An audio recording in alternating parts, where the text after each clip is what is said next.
மிக மோசமான மீறல்களுக்கு பொறுப்பு கூறல் அவசியம். இலங்கை விவகாரத்தில் உணர்ந்ததாக ஐநா மனித உரிமைகள் உயர்ஸ்தானிகர் தெரிவிப்பு. இலங்கையில் அதிகளவு முதலீடு செய்வதற்கு இந்தியா முயற்சிக்கிறது. இந்திய உயர்ஸ்தானிகர் சந்தோஷ் ஜா தெரிவிப்பு. முன்னேறினாலும் பின்வாங்கினாலும் ஒன்றாகவே பயணிப்போம் என்கிறார். வன்னியில் அதிகளவில் காணி பிணக்குகள். கனேடிய உயர்ஸ்தானிகரிடம் வடக்கு ஆளுநர் சுட்டிக்காட்டு. பிரான்சில் அன்றன் பாலசிங்கத்தின் சிலைக்கான அடிக்கல் நாட்டப்பட்டது.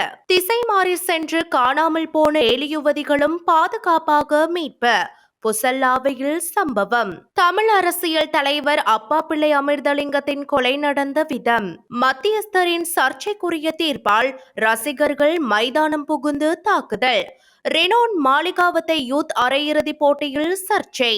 ஜனநாயகன் போஸ்டரை ரீக்ரியேட் செய்த விம்பிள்டன் நிர்வாகம்.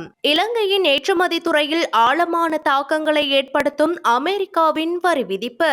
இவை உட்பட மேலும் பல சூடான செய்திகள், கட்டுரைகளை வாசிப்பதற்கு இன்றைய நாளுக்கான வீரகேசரி நாளிதழின் மின்னிதழை பார்ப்பதுடன் மேலதிகமாக இணைக்கப்பட்ட பக்கங்களில் வெளிவந்துள்ள முக்கிய பல செய்திகளை mypaper.lkயை சப்ஸ்கிரைப் செய்வதன் மூலம் படிக்க முடியும்.